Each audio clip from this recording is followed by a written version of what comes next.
Facebook is turning into the social media retirement home. Their stock price took a nosedive and lost $230 billion of value in a single day. And Mark Zuckerberg is desperately trying to stop this by investing heavily in a new social media platform called Meta. But will that be enough to get Meta out of the gutter? This is something we've all heard someone say in one form or another recently. That's because young people want to be where their friends are, not where their grandparents and parents are. Still, Facebook is trending, but it's trending with the wrong generation. More and more teenagers and young adults are moving towards platforms like YouTube and TikTok, and Facebook is seemingly losing the battle of social media. While 95% of the teens say that they use YouTube, and 67% say they use TikTok, only 32% of them said that they're using Facebook. And that's only Instagram. Meta's other social media platform is performing slightly better. This wouldn't be so alarming had this always been the case. In 2014 and 2015, 71% of teens said that they Facebook on a daily basis. Now, this number is on a downward trend, and the factors are multiple. First of all, we cannot neglect the fact that the company lost $230 million on the 2nd of February 2022. That's the single biggest one-day loss in the history of the stock market. But if we look at the average monthly users on the platform, Facebook still has 2.9 billion people logging in. Facebook Messenger has another billion users active every month. So why would investors lose hope in a company like this? Well, if you take a look at this graph, you will see that Facebook's users base has been increasing with every passing quarter since the company was founded. But in the last 3 quarters, you can clearly see that growth is tapering off. Their user base is shrinking. And on top of that, Facebook reported that they missed their quarterly earnings estimates. So the fan base is shrinking and their revenue decreased in the past quarter. That's a recipe for disaster, no matter how popular you are. This becomes worse when we take a look at smashing that like button just like you should if you haven't done so already. But no, in all seriousness, it becomes worse when we look at Facebook's daily active users. The data follows a similar trend. But is that because more old people are going on Facebook and young people just don't want to hang out with their grandpa? Partly. The other reason has everything to do with the fact that Facebook is running out of people. They have no one to advertise to anymore. Almost the entire world has been exposed to Facebook. Zuckerberg foresaw this, and that's why he went on an initiative to give everyone across the world an internet connection. As crazy as it sounded at the time, Zuckerberg had several plans for how to connect the developing world to the internet because, after all, advertising to 3 billion people is nothing. We need all 8 billion on board. Well, it seems like Facebook is reaching a plateau. And it seems like Zuckerberg's plan for controlling the world through $20 ads is backfiring at the moment. Why? Well, 1.7 billion people live in countries like China, Iran, and Russia, where Facebook is banned. There goes their plan of ever reaching that user base. And for the developing world, well, people do use the internet. It's usually when they're at work and not when they're at home or on their mobile devices. On top of this, we can't forget about the 15% of the global population that can't use the internet because they are, believe it or not, too young.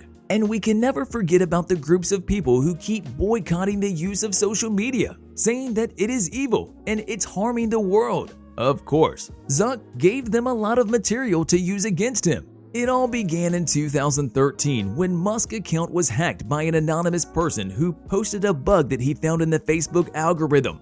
This was the first scandal. The second one came shortly after when Facebook conducted a test on people without their consent. They wanted to see how they would react when certain words were omitted from the post. And this is where the show begins. In 2016, Facebook was caught spreading fake news surrounding the 2016 presidential elections. And those fake news posts were trending more than the real news post. Zuck apologized. But did he mean it? Well, if he meant it, he wouldn't have gotten involved in the Cambridge Analytica scandal. After the first scandal, people were like, okay, sure, it's a big company. It can happen to anyone. Maybe Zuckerberg was not paying attention. It's an honest mistake. after the 200 millionth time, people were more like, not this again. Did you know that Insider counted Zuckerberg was in 16 scandals in the last decade alone? It's true. The biggest nail in Zuckerberg's coffin came when the company changed its name to Meta. The name had nothing to do with the downfall. It was the idea behind the name that prompted this decline, seeing that young audience members weren't biting and they weren't using Facebook. Mark Zuckerberg wanted to change something. But how do you make fans interact more with your platform? Mark acquired Oculus a while back, seeing the potential in the company. But now, Facebook went all in and they smashed that subscribe button just like you should if you haven't done so already. But no, seriously now. The company actually invested $10 billion of their own money to create this thing called the Metaverse.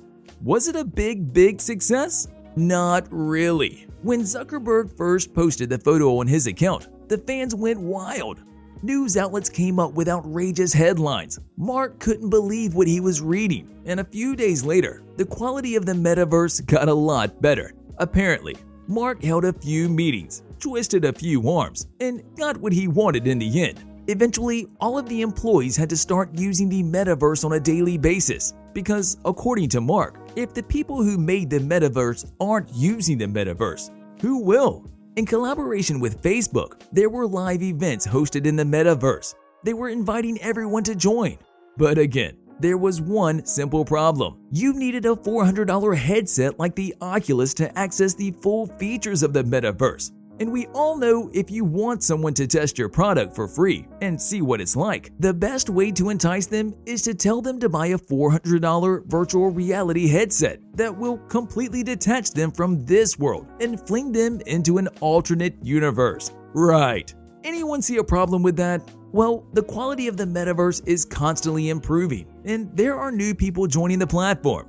But Facebook is having a problem meeting the demands of the marketplace. Just recently, Instagram got into a bit of heat with basically all of their users because they turned the photo viewing platform into a platform optimized for TikTok-like videos, and fans just hated it. WhatsApp is not going to help Facebook in the battle to stay out of bankruptcy, because how do you monetize an app that people use to send messages to each other? And on top of this, their stock price just keeps dropping. From a high of $300 per share, it's currently trading at $115.33 per share. Their market cap of $1 trillion came down to $305 billion, which is only $100 billion more than the net worth of Elon Musk. Who knows? Maybe Musk will buy Facebook too.